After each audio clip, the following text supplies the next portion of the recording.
The hope of God has impacted my life by really each morning when I get up.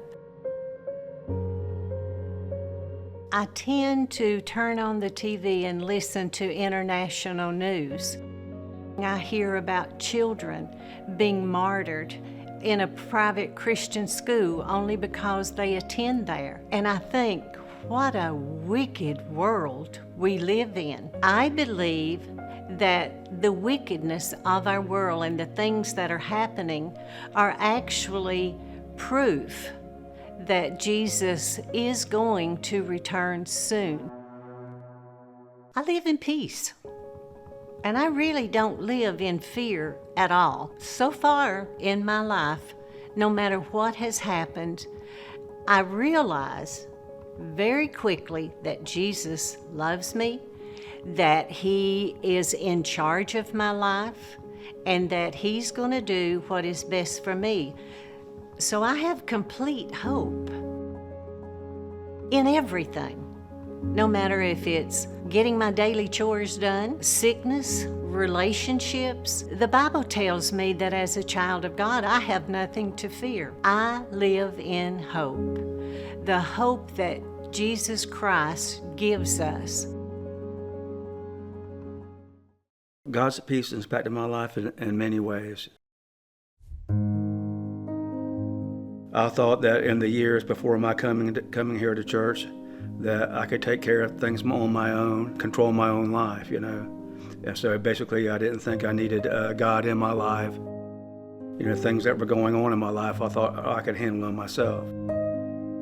So I first started coming here, and I guess the first set of sermons I started hearing was out of Ephesians. A verse just reminded me of who I was at that time. That before I started coming to church, I was asleep, really. Asleep spiritually. That's really how my life was. I wasn't spiritual, but God has taken care of me, and I didn't really realize it.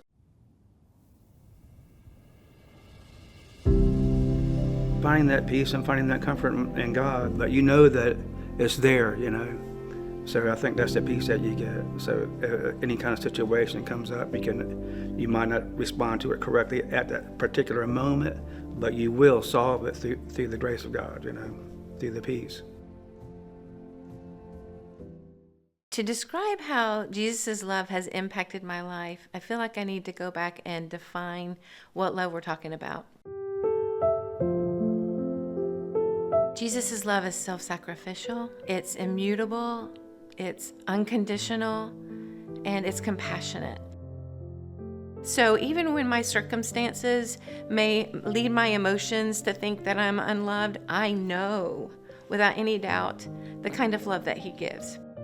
He doesn't love me more when I'm making great choices and I'm being obedient, I'm being the good Christian, and He doesn't love me less when I mess up.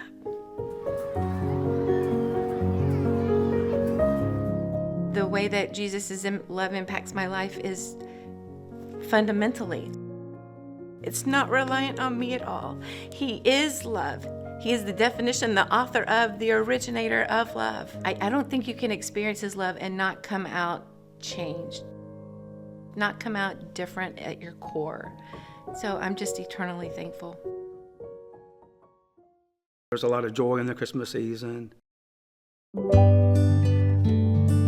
There's a big cookie drive, for prisoners right now that I just heard about, a couple of weeks ago, where they make like 30,000 cookies and take them to the prison so the prisoners can have cookies, and that will bring some joy to their lives. I think this is a good time for us to remember how He never forgot the forgotten. The people that others shunned, He went to, and that's a reminder for us to look for the same. Jesus was born to come to save the world.